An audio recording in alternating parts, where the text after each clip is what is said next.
जय माँ काली मित्रों, आपका मेरे चैनल माँ काली माँ दुर्गा शक्ति संवाद में स्वागत है।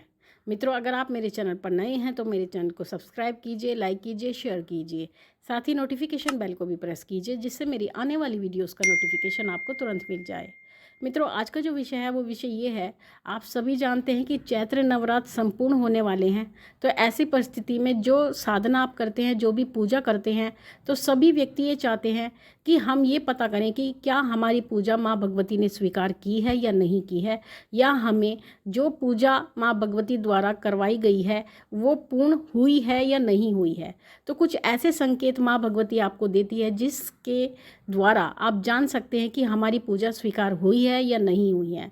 तो ऐसे कुछ संकेत मैं आपको बताऊंगी जिससे आप स्वयं पता कर सकते हैं कि आपकी पूजा माँ भगवती ने स्वीकार की है।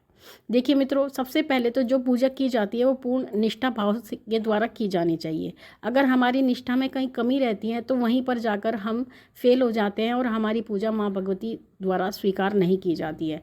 तो निष्ठा आपकी सबसे पहले होनी चाहिए, समर्पण सबसे पहले होना चाहिए। उसी के बाद माँ भगवती स्वीकार करती हैं। थोड़ा ज़्यादा या कम तो पूजा में चलता रहता है, माँ इस पर ध्यान नहीं देती।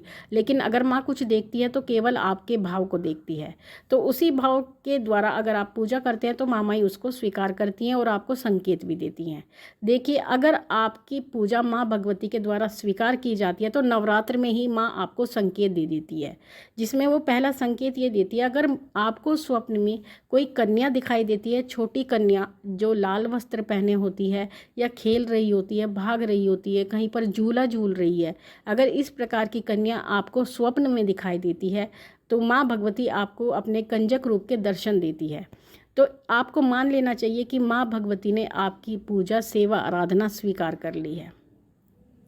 दूसरा संकेत माँ भगवती छोटे बच्चों के रूप में देती है।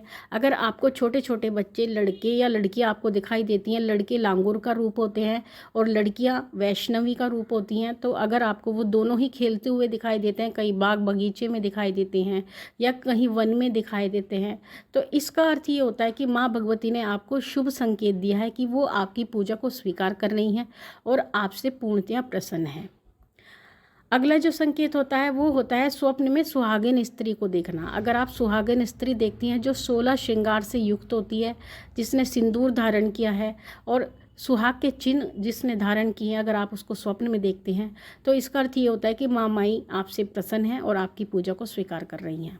अगला संकेत होता है नारियल और चुनरी देखना।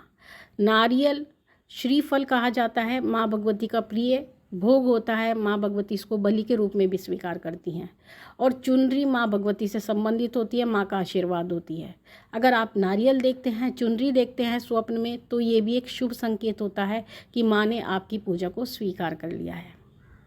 अगला संकेत माँ भगवती देती हैं शिवलिंग के माध्यम से। अगर आप स्वप्न में शिवलिंग देखते हैं या शिवलिंग के साथ कन्या को देखते हैं, किसी स्त्री को देखते हैं या शिवलिंग की पूजा करते हुए स्वयं को भी देखते हैं, तो इसका अर्थ ये होता है कि माँ माई ने आपकी पूजा स्वीकार कर ली है। अगला जो संकेत देती है माँ भगवती वो दीपक के माध्यम से देती है। अगर आपने अपने घर में अखंड ज्योत लगाई है या फिर अगर आप सामान्य दीपक ही लगाते हैं, नवरात्र में सुबह शाम का भी दीपक लगाते हैं, अगर उसमें फूल बनता है, कोई बड़ा सा फूल बनता है, तो वो फूल इस बात का संकेत होता है कि माँ भगवती आपसे प्रसन्न है और जो सेवा आराधना आप माँ भगवती के प्रति कर रहे हैं, माँ उसको स्वीकार कर रही हैं। तो फूल के माध्यम से भी माँ भगवती आपको ये संकेत देती हैं। अगला संकेत वो आपको अखंड ज्योत के माध्यम से देती हैं। जो बच्चे अपने घर में अखंड ज्योत लगाते हैं, पूर्ण श्रद्धा के साथ लगाते हैं, और जहाँ पर अखंड ज्योत लगाई जाती हैं वहाँ माँ भगवती पूर्ण रूप से विराजमान होती है, क्योंकि माँ ज्योत के माध्यम से ही आपके घर में विराजमान होती हैं। तो अखंड ज्योत अगर आपके घर में लगाई जाती है और अगर आपकी अखंड ज्योत कभी भी खंडित नहीं होती, यानी जैसे आपने पहले दिन लगाई थी उसी प्रकार से वो पूरे 9 दिन तक जलती रहती है, बीच में कोई भी बाधा व्यवधान नहीं आता है और 9 दिन अखंड ज्योत पूर्ण करती है बिना खंडित हुए, तो आपको समझ जाना चाहिए कि माँ भगवती आपसे प्रसन्न है और पूर्ण आशीर्वाद आपको अपना प्रदान कर रही हैं।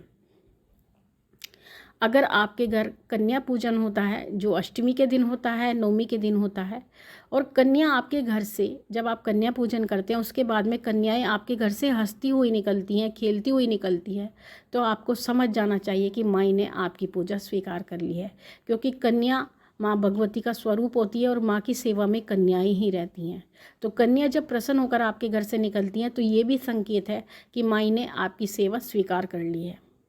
अगर आप ज्वारे बोते हैं, क्योंकि जवारे आप नवरात्र में बोते हैं, आप चैत्र में भी बो सकते हैं, आप अश्विन में भी बोते हैं। अश्विन में तो ज़रूरी होता है जवारे बोना, लेकिन अगर आप चैत्र नवरात्र में जवारे लगाते हैं और जवारे आपके बिल्कुल हरे भरे होते हैं या पीले रंग के होते हैं और लंबे लंबे होते हैं, किसी भी प्रकार से अशुद्ध नहीं होते हैं, कटे वटे नहीं होते हैं, तो इसका अर्थ ये होता है कि माँ का पूर्ण आशीर्वाद आपके ऊपर बना हुआ है।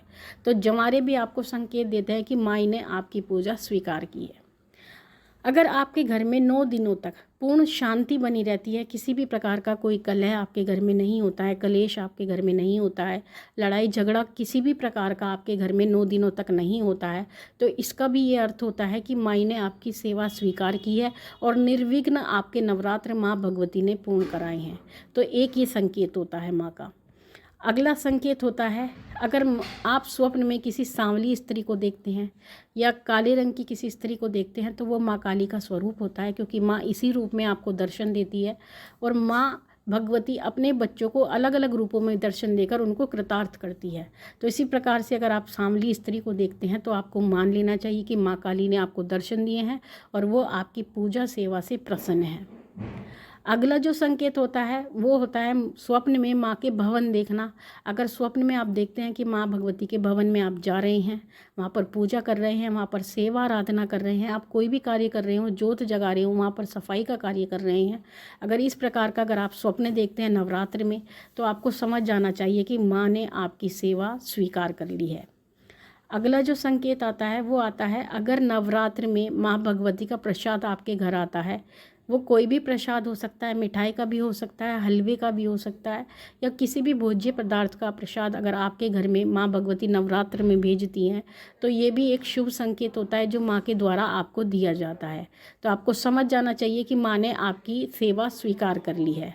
अब अगला जो संकेत है वो ये है, अगर आपको माँ दुर्गा या माँ काली स्वप्न में साक्षात रूप से दर्शन देती है। देखिए, माँ भगवती सबको दर्शन नहीं देती, कुछ ही ऐसे व्यक्ति होते हैं जिनको माँ भगवती दर्शन देती हैं। अगर माँ दुर्गा और माँ काली ही आपको दर्शन देती हैं या दोनों में से एक भी आपको दर्शन देती है तो इसका अर्थ यह है कि माँ भगवती आपसे प्रसन्न है। अगला जो संकेत है वो नारियल के द्वारा माँ भगवती आपको देती हैं। जब आप नारियल कलश पर स्थापित करते हैं तो उस नारियल के माध्यम से भी माँ भगवती आपको संकेत देती हैं। अगर कलश पर बैठा हुआ नारियल आपका चटक जाता है, कुछ लोग घबरा जाते हैं नारियल के चटक जाने से, लेकिन आपको घबराना नहीं चाहिए।